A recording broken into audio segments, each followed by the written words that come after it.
یہ ایک سوال عادل رشید صاحب نے کیا ہے کہ ہم لوگ گلف کنٹری میں ملازمت کرتے ہیں، کسی کمپنی میں ہیں، اور ہم لوگ فقہ حنفی کے ماننے والے ہیں۔ وہاں شافعی یا حنبلی لوگ نماز پڑھانے والے ہیں، تو کبھی نماز میں آگے پیچھے کا مسئلہ ہو جاتا ہے۔ آگے پیچھے سے مراد یہ کہ وقت شروع ہوا کہ نہیں ہوا،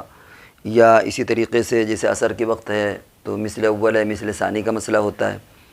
اور کبھی ایسا ہوتا ہے کہ جمعہ کی اذان ہوئی اور اذان ہونے کے بعد فوراً خطبہ شروع ہو جاتا ہے، بیچ میں سنت کا وقت نہیں ملتا۔ ایسے وقت میں ہم کیا کریں؟ جواب یہ ہے کہ اجتماعیت کو فوت نہیں کرنا چاہیے، ورنہ پھر معاملہ تتر بتر ہو جائے گا، انتشار پیدا ہوگا اور اختلاف کی شکل محسوس ہونے لگے گی۔ اب مثال کے طور پر عصر کی نماز فقہ حنفی میں جو فتویٰ ہے وہ یہی ہے کہ مثل ثانی پر ہو، لیکن لوگ حج کرنے جاتے ہیں اور ساری دنیا سے علماء اور فقہاء سبھی جاتے ہیں اور احناف بھی جاتے ہیں، لیکن وہ بے تکلف عصر کی نماز مثل اول پر پڑھ لیتے ہیں۔ آج تک کسی نے اس پر اشکال نہیں کیا، اور کسی نے یہ نہیں سوچا کہ ہمارا مفتہ بھی مسئلہ تو مثل ثانی ہے، بلکہ علامہ شامی نے تو لکھ دیا کہ اگر کوئی حنفیت میں کچا ہے تو اس کے لیے واجب ہو جاتا ہے کہ وہ دوسرے وقت میں پڑھے۔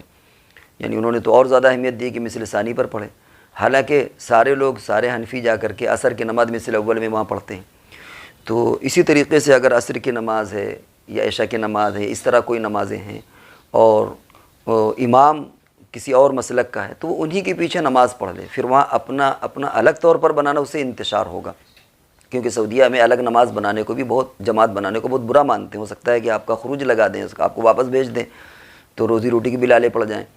اس لیے الگ آپ جماعت کریں گے تو ہو سکتا ہے وقت نہ دیں آپ کو، اور وقت کے بعد اگر پڑھیں تو بھی وہ اشکال کریں گے کہ صاحب جب جماعت ہو رہی تھی تب آپ کہاں تھے۔ تو اس لیے ان کے ساتھ نماز پڑھ لیں۔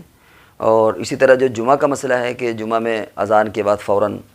خطبہ شروع ہو جاتا ہے، تو جمعہ کی جو سنتیں ہیں وہ سنتیں بعد میں پڑھ لیں، اس وقت نہ پڑھیں، کیونکہ جب خطبہ شروع ہو جائے تو سنت وغیرہ پڑھنا منع ہے۔ تو اسی پر اور چیزوں کو بھی آپ قیاس کر سکتے ہیں کہ نمازوں کا مسئلہ ہے یا اور بھی ان چیزوں کو قیاس کر سکتے ہیں کہ جہاں پر بھی ایسی نزاکت پیدا ہو جائے اور سارے لوگ ایک کام کر رہے ہیں اور وہ بھی برحق مذہب ہے، ظاہر بات ہے کہ ائمہ اربعہ بھی سب ٹھیک ہیں، اور ہمارے تنہا وہ کام کرنے سے انتشار پیدا ہوگا یا ممکن نہیں ہے۔ ایک چیز تو وہ جو انسان انفرادی طور پر کرے تو کوئی مسئلہ نہیں ہے، لیکن جو چیزیں کلیکٹیو انداز میں ہوتی ہیں، سب مل کر کے وہ چیزیں کی جاتی ہیں، وہاں اگر الگ وہ کام کرے گا تو پھر ایسی شکل میں انتشار پیدا ہوگا اور یعنی ایک فتنہ پیدا ہوگا۔ اسی طریقے سے سحری اور افطار کا بھی مسئلہ ہے۔ اب ظاہر بات ہے کہ جو ان کا سحری کا وقت ہوگا اسی وقت آپ کو کرنا ہے، آپ اگر آگے پیچھے کریں گے تو ہو سکتا ہے آپ پکڑے جائیں۔ اسی طرح جو سحری کے وقت، اسی طرح افطار کا وقت ہے، اب افطار ہو رہی ہے، مسجد میں ہے یا حرم میں ہے یا مسجد نبوی میں یا کسی اور مسجد میں ہے، اور افطار کا ایک نظام ہے تو آپ اس کے تابع رہنا پڑے گا، ان کے وقت کے تابع رہنا پڑے گا۔ تو جہاں پر بھی آپ ہوں گلف کنٹری میں، وہاں جو سارے لوگ کر رہے ہوں،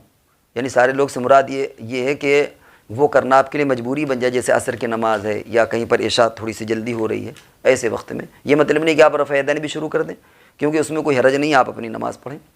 ہر چیز میں اس کو آپ نہ کریں کہ اپنے مسلک کو چھوڑ چھاڑ کر کے انہی کے مسلک پر، یہ مطلب نہیں ہے، بلکہ جو چیزیں ہم ان کے ساتھ کر سکتے ہیں اس میں کوئی حرج نہیں ہے۔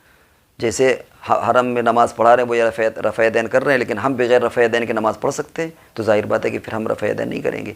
لیکن یہ مسئلہ ایک ایسا عصر والا ہے یا کوئی اور جو اس طرح کی نزاکت پیدا ہو جائے تو وہاں ان کے ساتھ وہ کام کر لیں۔